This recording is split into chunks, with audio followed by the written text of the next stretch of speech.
back.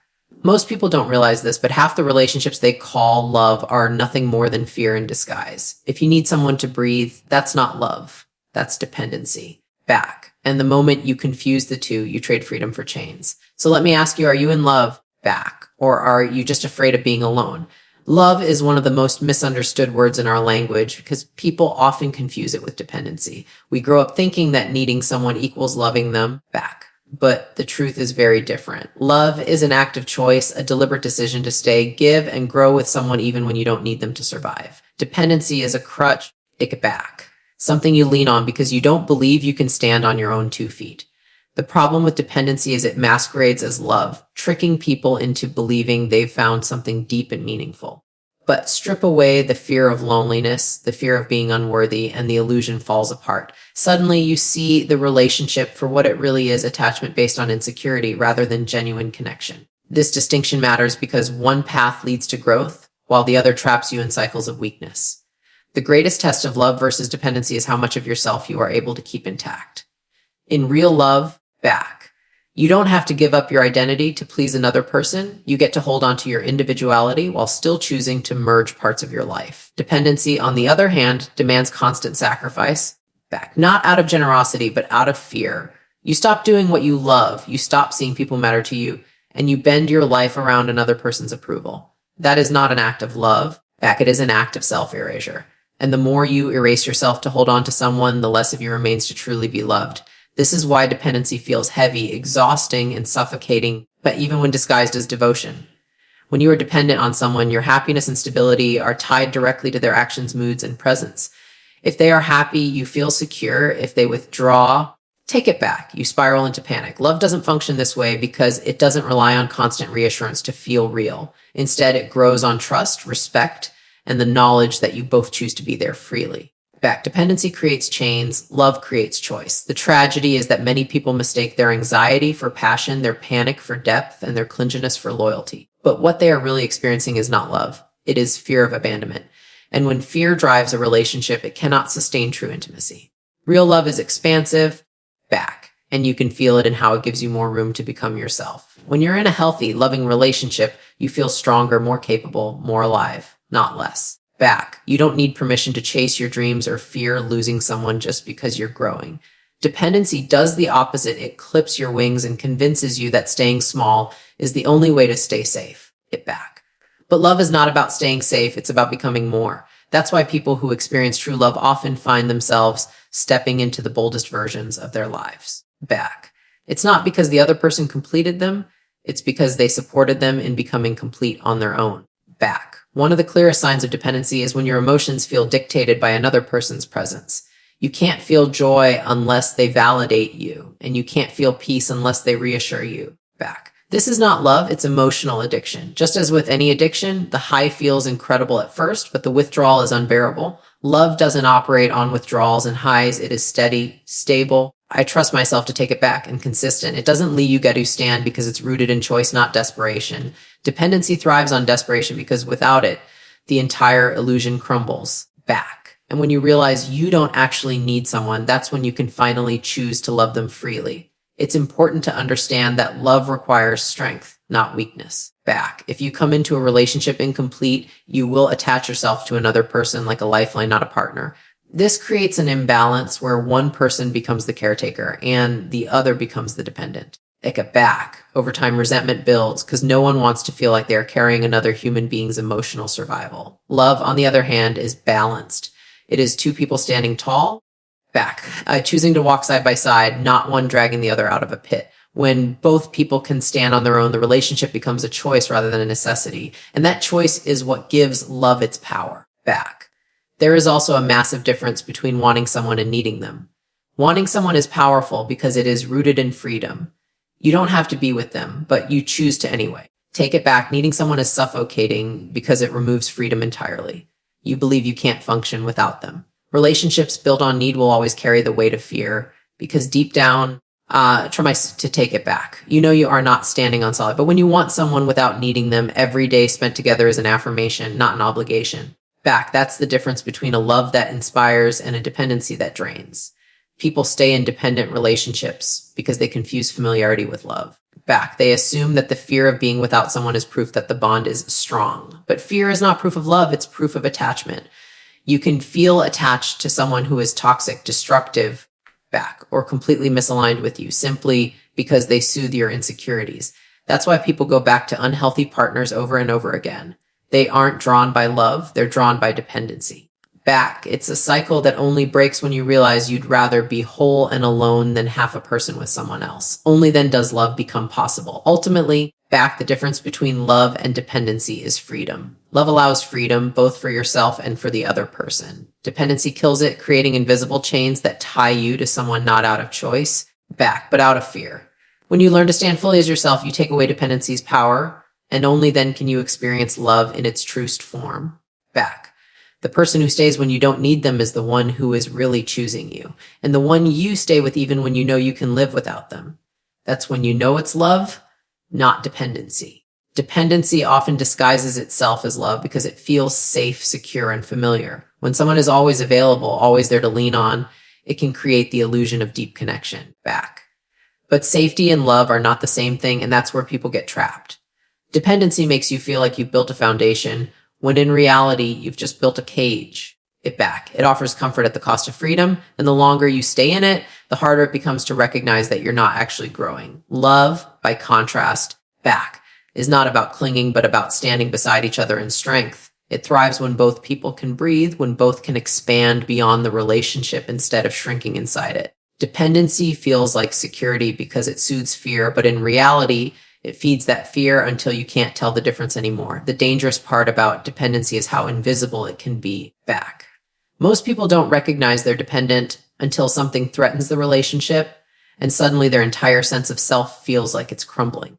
It back. If the thought of someone leaving makes you feel like your world is ending, that's not love, it's fear. Love can survive distance, conflict, and even absence because it is built on choice and respect, not panic. Dependency collapses at the first sign of threat, because it was never built on strength. People in dependent relationships often convince themselves that this intensity is love, back, that the desperation to hold on is proof of passion.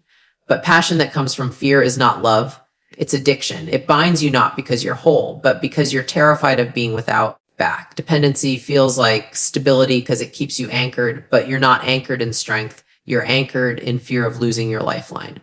Real stability comes from knowing that even if someone walked away, back, you would still stand tall. Dependency removes that inner stability and replaces it with external anchors, meaning your peace is always in someone else's hands. Back. That is why dependent people live in cycles of highs and lows, where their happiness rises and falls based on another person's behavior. In love, your emotions are steady because you know the connection is not fragile, back. It doesn't need constant reassurance to exist. Dependency thrives on reassurance because without it, the illusion shatters. Love doesn't need to be proven every second. It simply exists. Get back.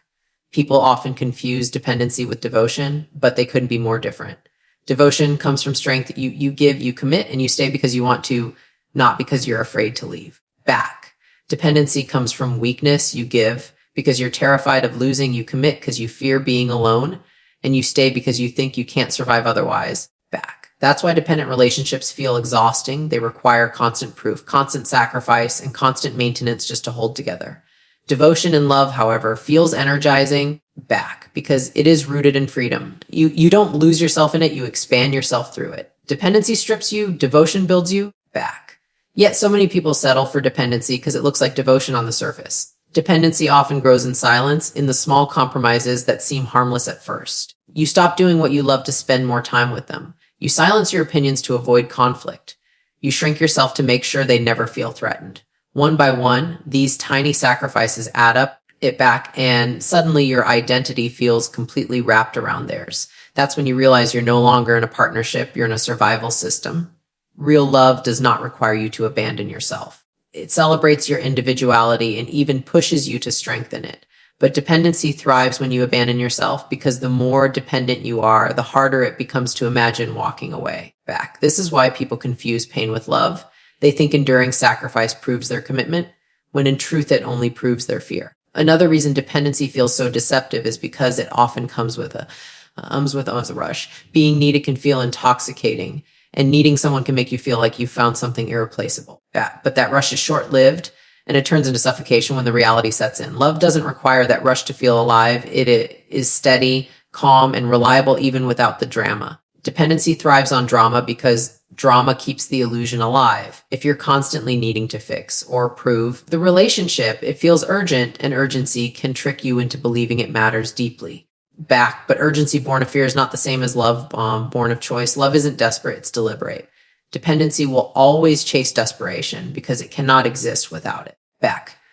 The weight of dependency becomes clear when you notice how much of yourself you have to sacrifice just to keep the relationship alive. If you feel like you're carrying constant anxiety about being enough, that is dependency speaking. If you find yourself unable to function without constant communication or reassurance, that's not connection, it's fear.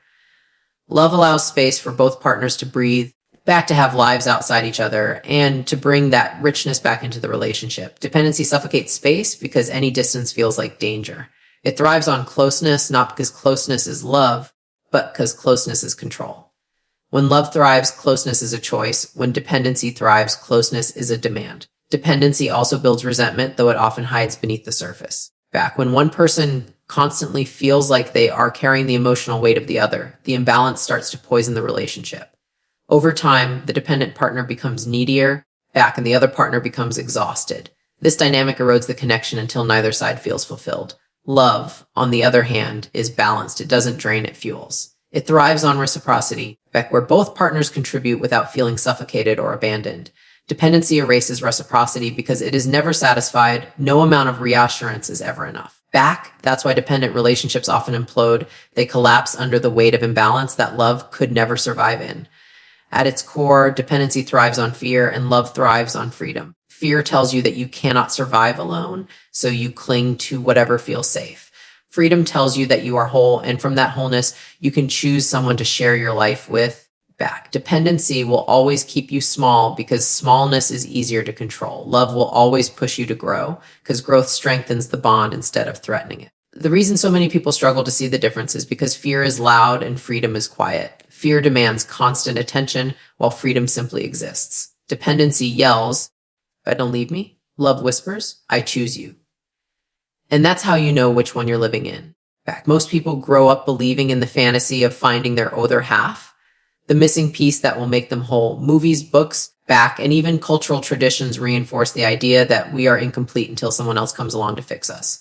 But love was never meant to be about fixing or filling gaps. Love is about choosing to share your wholeness with another person, not about surrendering your brokenness for them to carry. When two halves come together, they may fit for a while, but eventually the cracks show because no one can sustain another person's emotional survival indefinitely. Dependency thrives in this mindset because it convinces you that you're not enough on your own. True love only flourishes when both people can stand alone yet choose to stand together. Anything less is not love, it's attachment built on fragility. When you are incomplete, you approach relationships from a place of lack rather than abundance. You look for someone to validate you, to give you worth, to silence your fears of being alone. And when they do, it feels intoxicating, like you finally found what you were missing. But what you've actually found is not love. It's relief. Relief that you no longer have to face the emptiness within yourself. The danger is that this relief feels so powerful that it gets mistaken for love, even though it is built on dependency. Love doesn't come from relief, it comes from strength. It is not about finding someone who makes you feel complete, but about knowing you are complete already and then choosing to share that completeness. That shift in perspective changes everything about how you give and receive in a relationship. Two whole people create love that is expansive, not restrictive. When you both bring your own stability, dreams, and identities to the table, the relationship becomes a place where you can build something greater together.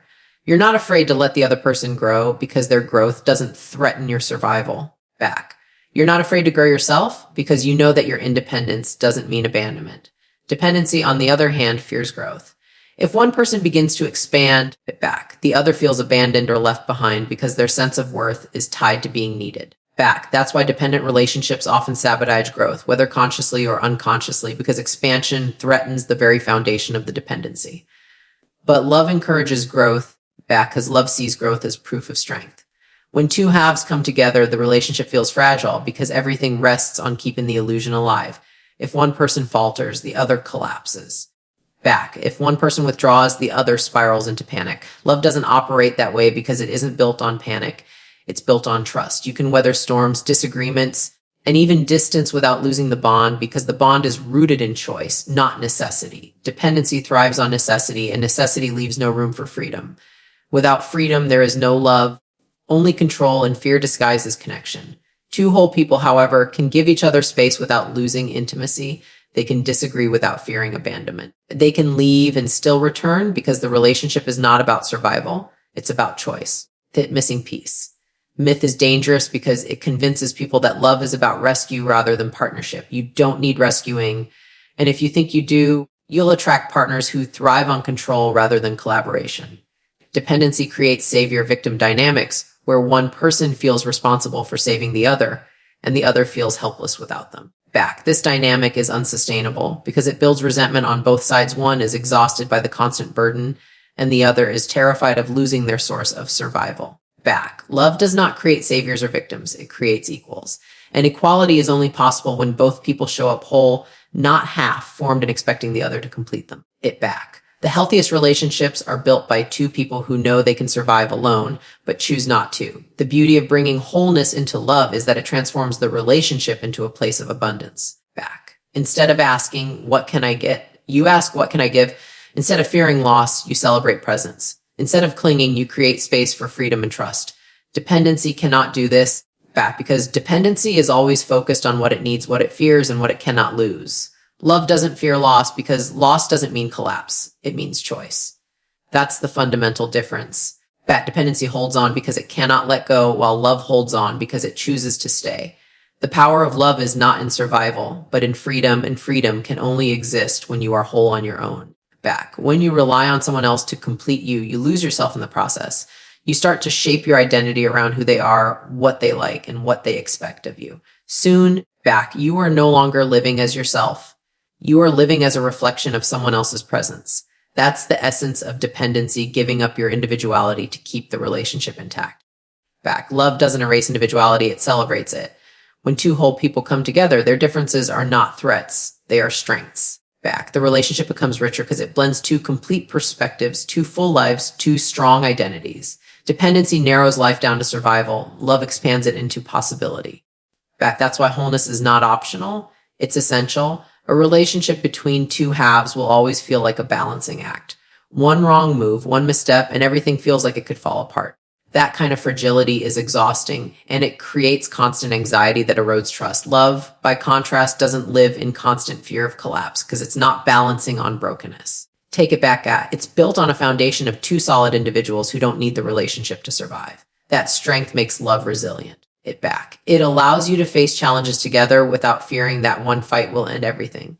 Dependency can't handle conflict because conflict threatens the illusion of completeness. Get back. Love can handle conflict because it isn't threatened by it. It knows that wholeness exists regardless of the disagreement. The truth is that two halves don't make a whole in love, they make a whole. A whole filled with fear, control, and endless cycles of anxiety about whether the relationship will last. Two wholes, however, create overflow. That overflow fuels passion, trust, growth, back, and joy that dependency can never touch. Wholeness doesn't mean perfection, it means responsibility. It means owning your insecurities, healing your wounds, back, and learning to stand alone before you try to stand with someone else. Dependency avoids responsibility by outsourcing it to another person. Love embraces responsibility by carrying it for yourself. Back. That's why love feels freeing while dependency feels suffocating. One expands, the other contracts. One gives life, the other drains it. At its core, it back. Love between two whole people is not about survival. It's about creation. You're not trying to fix each other. You're trying to build something greater together. Dependency only knows how to survive back, and survival has no room for creation. When you depend on someone else to complete you, the relationship becomes about holding on, not about building forward. But when you are whole, it back. The relationship becomes a platform for growth, for adventure, for becoming more than either of you could be alone. That is the difference between calling something love and actually living it back. Two halves will always cling to survive, but two wholes will always choose to thrive. If you have to give up your self-respect to keep a relationship alive, what you're holding on to isn't love, it's dependency. Back. Love doesn't ask you to betray your values, silence your voice, or shrink your identity to keep someone comfortable. Dependency does because its foundation is fear. The fear of losing, the fear of being alone, back. the fear of not being enough. When fear drives a relationship, you begin to accept behavior you know is wrong simply because you think losing the person would hurt more than losing yourself. That's not strength. It's surrender, and it's a surrender that eats away at your confidence. Real love doesn't require that level of sacrifice because real love thrives when you stand tall, not when you bow down. Self-respect is not a luxury in love. It is the foundation of it. Without it, you're not loving, you're begging. The easiest way to tell the difference between love and dependency is to ask yourself one question. Do I like who I am in this relationship? When you're in love, the answer is yes, because you feel supported, valued, and respected for exactly who you are. You don't feel like you have to put on a mask or hide your truth to keep the peace. When you're dependent, the answer is no, because you spend more time doubting yourself than believing in yourself. You feel like you're constantly performing, constantly bending, constantly trying to be enough. That kind of existence is exhausting, and it erodes your self-worth with every compromise. Love doesn't demand performance. It celebrates authenticity. If you can't be yourself and still feel loved, then it isn't love at all. Dependency thrives on control, and control often shows up in subtle ways. Maybe you stop speaking up about things that bother you because you're afraid they'll leave if you do. Maybe you let them disrespect your boundaries because keeping them happy feels more important than protecting yourself.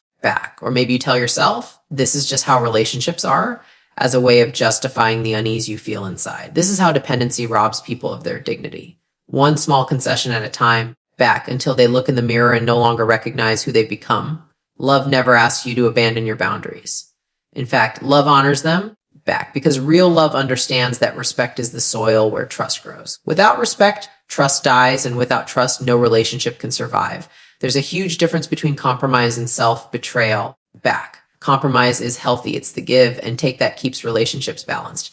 But self-betrayal is when you repeatedly silence your truth just to avoid conflict or rejection. That's not compromise, it's surrender. And every time you surrender in this way, dependency digs its claws deeper into you. Soon, you can't tell the difference between who you are and who you've pretended to be. Love doesn't require this kind of sacrifice. Love may ask you to bend, but it never asks you to break. And when you know your worth, you won't confuse breaking yourself with keeping love alive.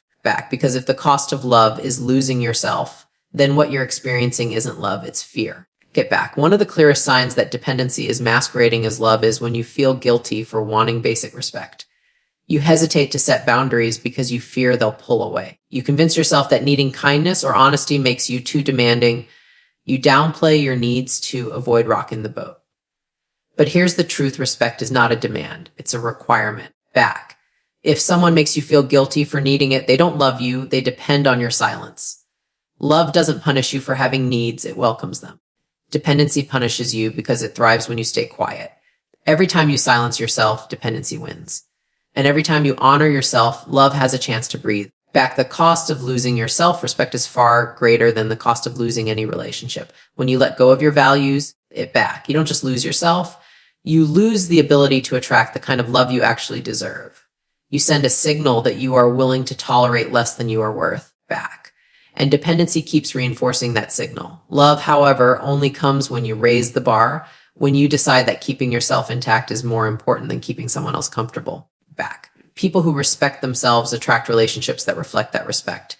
People who sacrifice themselves attract relationships that exploit that sacrifice. The difference is not luck, it's choice. And the choice begins with refusing to trade self-respect for temporary security. Dependency often convinces you that without the relationship, you'll have nothing. That lie is what keeps people trapped in unhealthy cycles for years. But the truth is, the moment you reclaim your self-respect, you realize you've had everything you needed all along. You realize that being alone isn't the worst thing. It's being with someone who makes you abandon yourself. Love is supposed to add to your life, not replace it. If the relationship feels like your only source of value, then it's not love, it's dependency disguised as devotion. Real love reminds you of your worth, it doesn't replace it. And when you know your worth, you can walk away from anything that asks you to trade it for a counterfeit version of love. Self-respect is the ultimate filter in relationships. It helps you separate the people who love you from the people who need you to stay small. Without self-respect, you'll mistake control for care, attention for affection, and attachment for love. With it, you'll see clearly who is choosing you for who you are, not for how much of yourself you're willing to erase. Love that endures is always built on mutual respect. It cannot exist without it. Dependency might survive without respect, but only by turning one person into a shell of themselves. And that's not survival worth fighting for. The truth is, self-respect and love walk hand in hand. Dependency and fear walk hand in hand. You always get to decide which path you take. If it costs you your self-respect, it isn't love, it's dependency in disguise. Take it back. Love will never ask you to sacrifice your dignity for its survival, because love doesn't survive by stripping you down, it survives by lifting you up. The relationships that last, the ones that truly matter, are the ones where you are free to stand tall without fear of rejection. Anything less will leave you empty, no matter how safe it feels in the moment. So the choice is simple: keep clinging to dependency and lose yourself, or choose self-respect and create space for real love. Because the truth is, love cannot live where self-respect has died. Back. And the day you realize that is the day you finally stop calling dependency love and start living in the freedom that only real love can give.